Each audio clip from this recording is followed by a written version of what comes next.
We are now switching gears to our discussion segment, the front page, to focus on this matter of the organization Haiti Children and those 59 orphans who are in the care of Mustard Seed community, as well as the caregivers who came with the orphans from Haiti in March this year. The administrative director of Haiti Children, Cheryl Ritchie, says the 10 Haitian caregivers are not missing. The management of Mustard Seed communities has challenged the principals of Haiti Children to account for the whereabouts of 10 Haitian caregivers who it said absconded from the Jacob's Ladder facility there in St. Anne.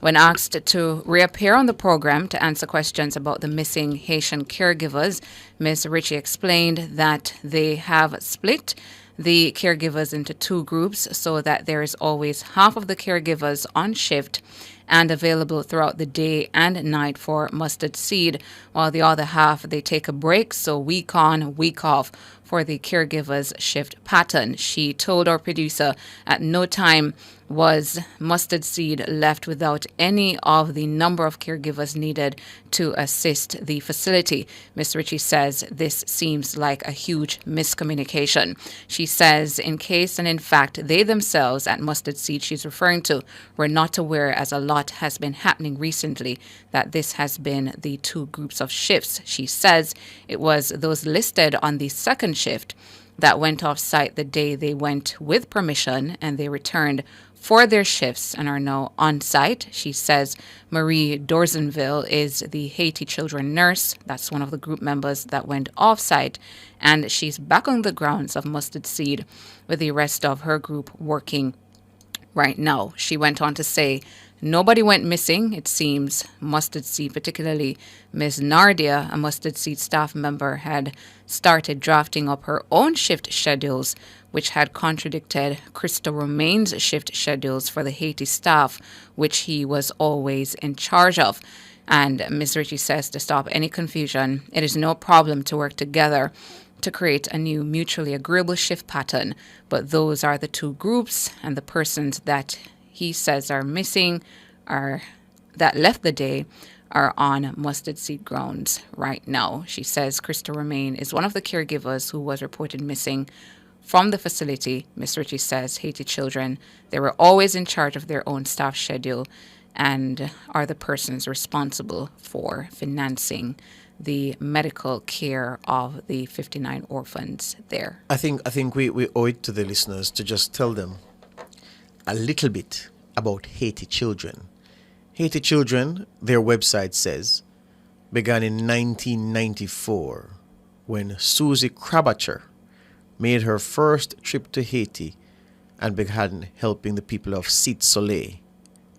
Today, the website says Haiti Children has grown to care for over 1,500 people daily in their programs.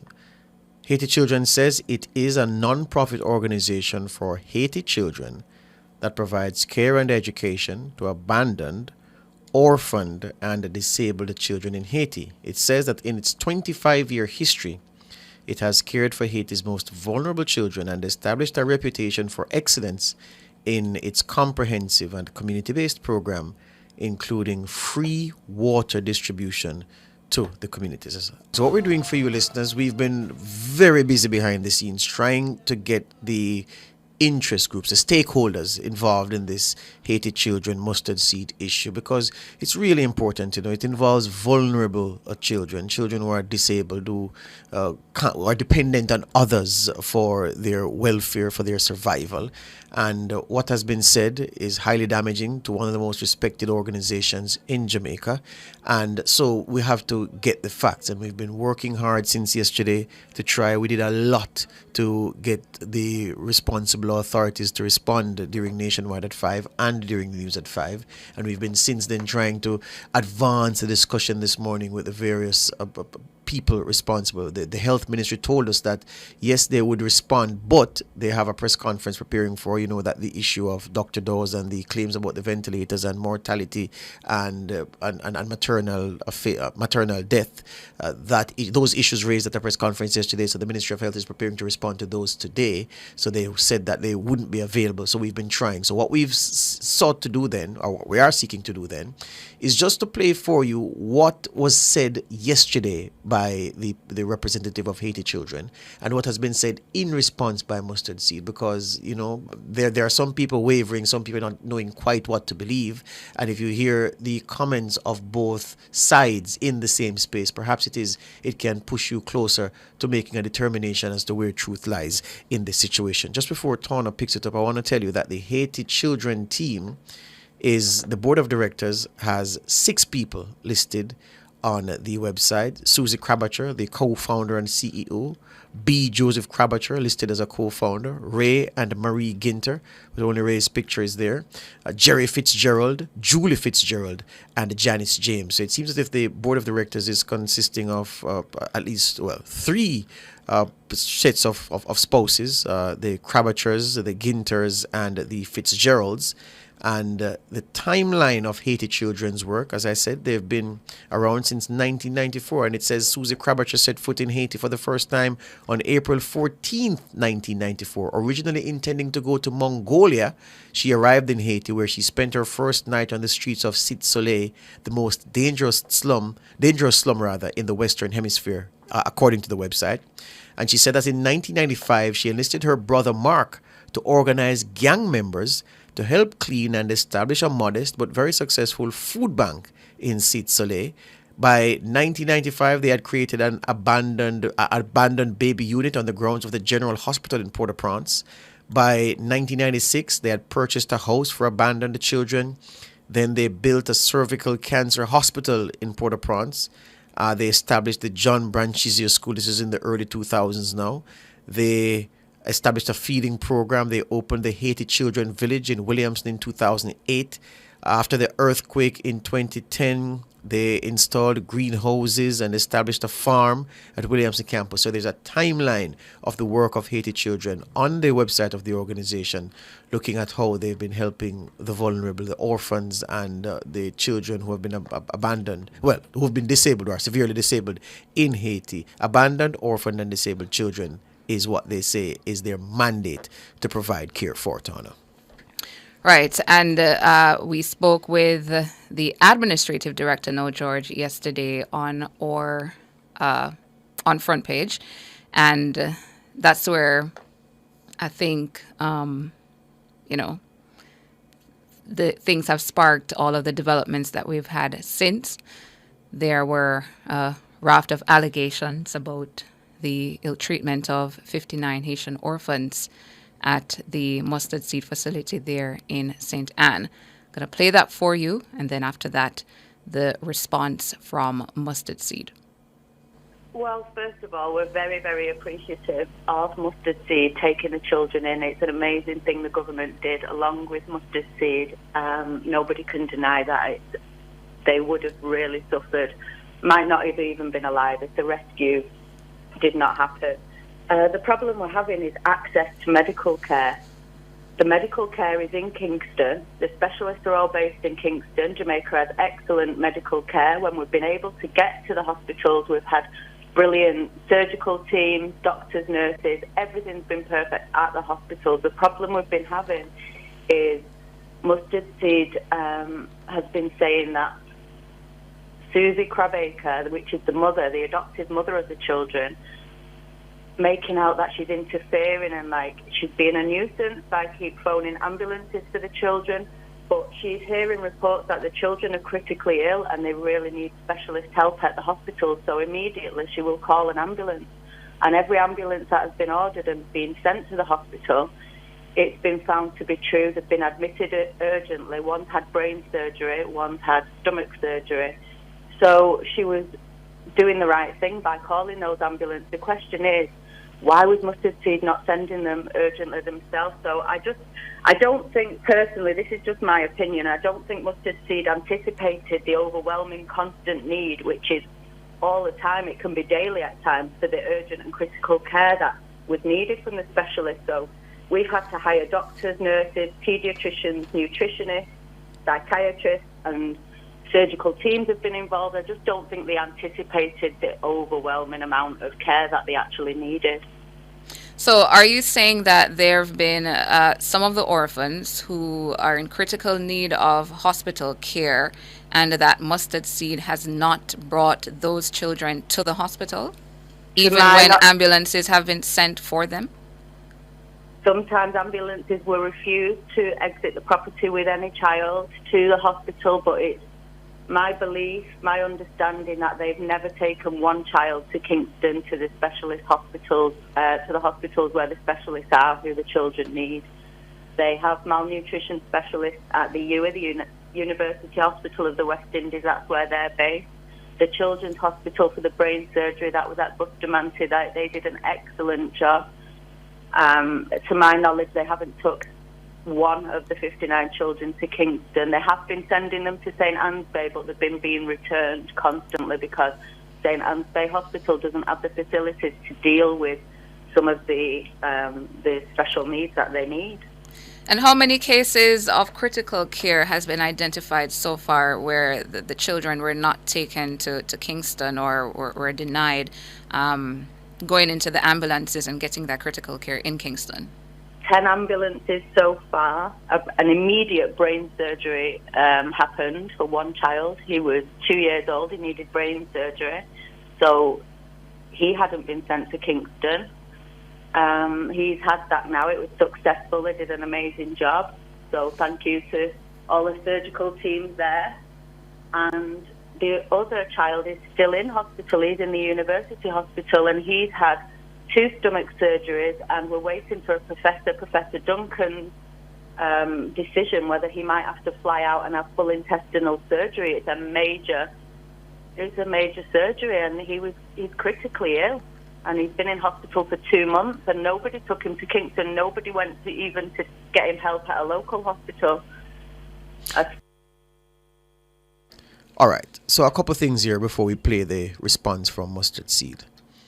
It is my understanding that in relation to the point about the children needing specialist care and recommended to Kingston, but instead sent to St. Anne's Bay Hospital, Mustard Seed has an arrangement with the St. Anne's Bay Hospital that the wards there are, when they need medical care, to be sent to St. Anne's Bay for treatment, because the range of services provided at St. Anne's Bay Hospital marries with the kind of treatment that those children, remember, these are not normal children, right?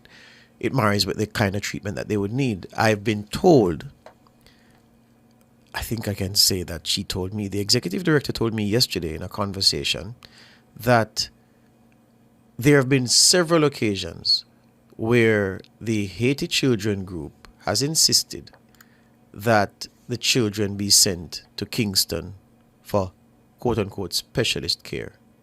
And when they send them to Kingston at the University Hospital of the West Indies, the people said, then why did you have to send the child all the way here for this kind of treatment? It could have been done in St. Anne's Bay. At the St. Anne's Bay Hospital. So, why? What's the issue? Why would... I remember, again, I feel funny saying it, not normal children, because you don't want to be discriminatory in your language, but it is right that they are not normal. It is right to say that.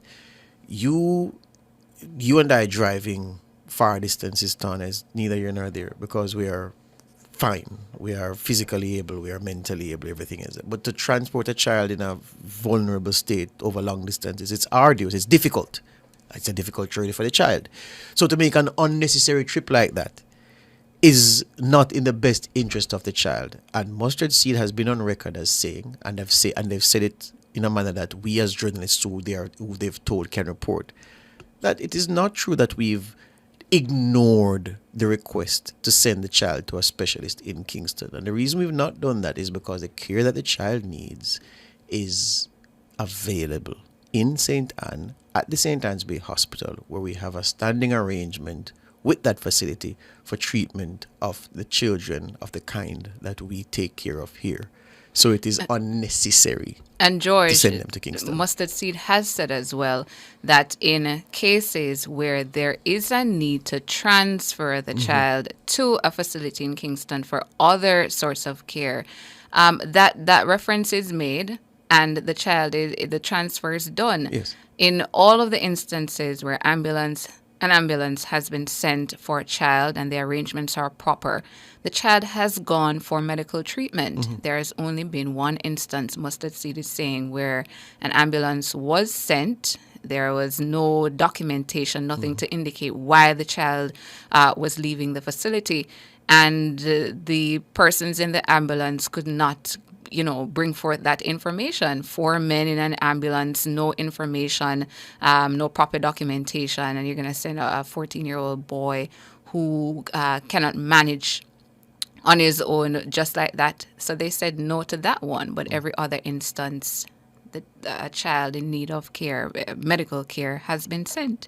We're trying to put together for you a sequence of the events in this matter involving Haiti children and 59 Haitian orphans being kept at the Ephesus Village Jacob's Ladder facility in Monique St. and run by Mustard Seed Communities, and the allegations from Haiti children that the children are the subject of mistreatment and that they've been denied access to critical health care, that they've been treated less than the Jamaican children who are in a similar situation in terms of their health and well-being.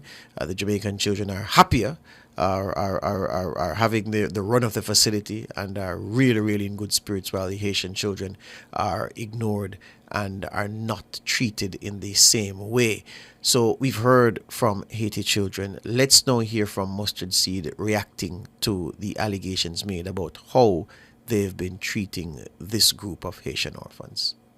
You understand? Because we have a protocol that is involved as it relates to when children, my dogs are making noise, when children are ill, we send them to, particularly the ones who are at Jacob's Ladder. The protocol is to send them immediately to St. Anne's Bay Hospital. All our children who are ill, if it's something critical, that's where they go.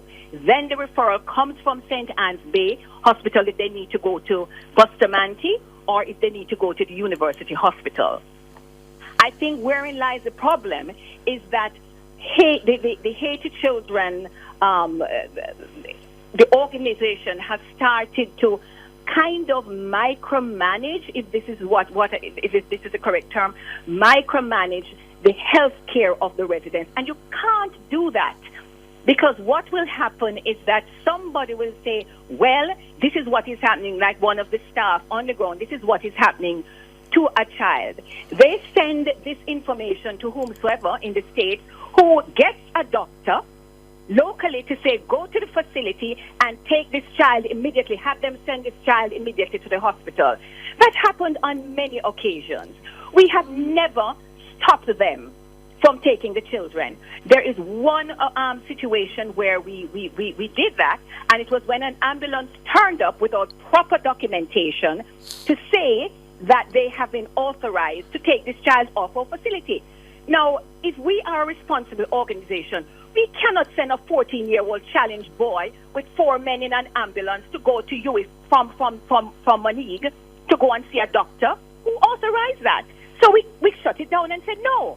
When you come back with the proper documentation, then we will send the child. Because if anything happens to the child on the road, it's our fault. Is we going to be liable? Yes, you'd be responsible. Exactly. So we can't function like that. So what we do, sir, every child who needs attention, they're sent to the health clinic in Monique, or they go to the hospital. The hospital has competent doctors there who can take care of the situation, assess it, and make referrals. That's how we function. You can't just pick up a picnic and send them all the way to UWI because you feel like it should be done. That don't make no sense. Yeah, that's Darcy Williams Tulloh, the executive director, or Darcy Tulloh Williams, beg your pardon, the executive director of Mustard Seed Communities. And I see somebody in the chat, Christopher saying, I personally am tired of editing and this Haiti thing. We have our own issues and more important news. Good God, man. Christopher, I had to call you out this morning because your comment is disappointing. What should we be talking about instead? PMP and Labour, right? Andrew and statutory deduction and Mark Golding and Integrity Commission and rinse and repeat. Come on now. It's a very important issue involving children who are not able, like yourself, well, unlike you, they're not able to take care of themselves and take care of their needs. It's a very important issue, and it speaks to the perception of Jamaica's seriousness about extending help to our Haitian brothers and sisters. These children are highly vulnerable, yeah? And there's a dispute surrounding the kind of care that the facility which volunteered to take them is giving to them.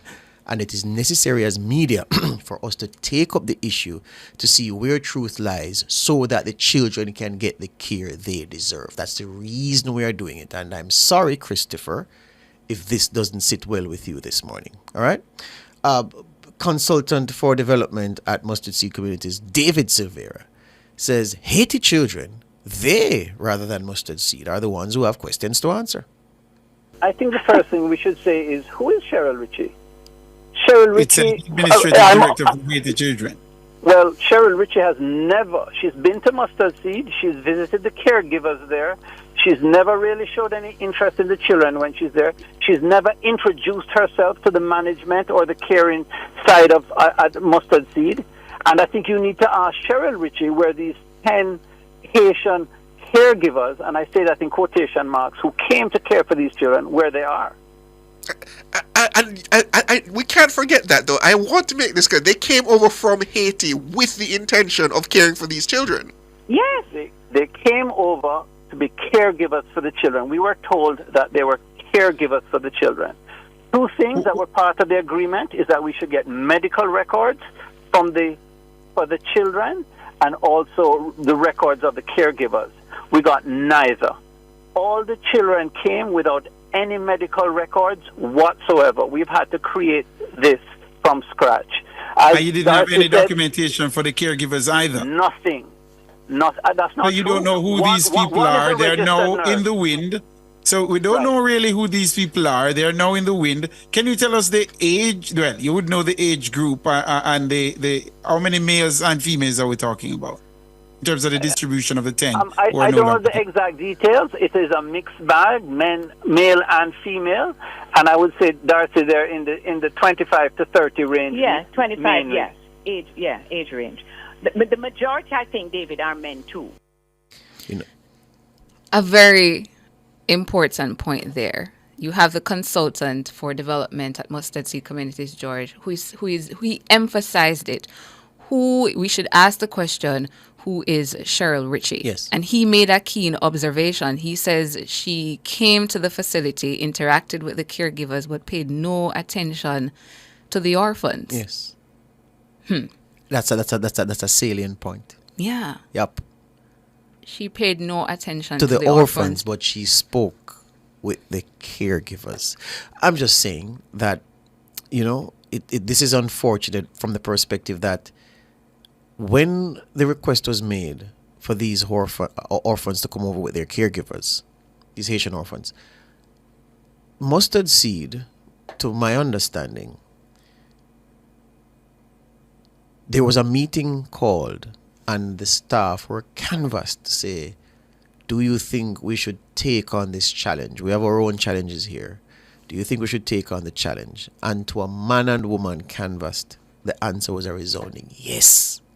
And remember, the impression given is that the quality or the state of well-being of these orphans may have deteriorated in the care of Mustard Seed Communities from the point at which Mustard Seed Communities took them to that Jacob's Ladder facility. In other words, let's use an example. If their health and well-being status was 5 when they went there, maybe it has degraded to now being a 3 or a 2. I'm being told that no, George. Remember that these children came not malnourished, severely malnourished in really, really bad shape. And Mustard Seed has been trying to build them back to acceptable levels where they can reach a point where they can start now entering to thriving territory.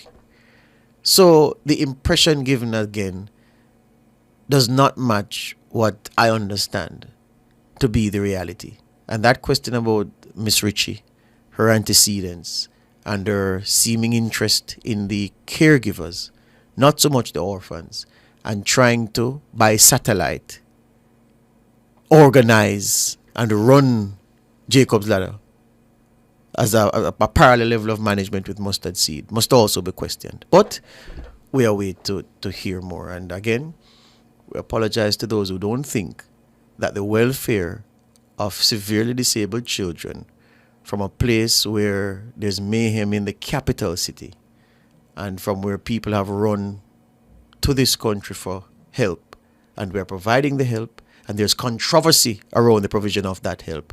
Controversy involving one of the most respected organizations in this country over the last 40 years. We apologize if you don't think that's important, but we do.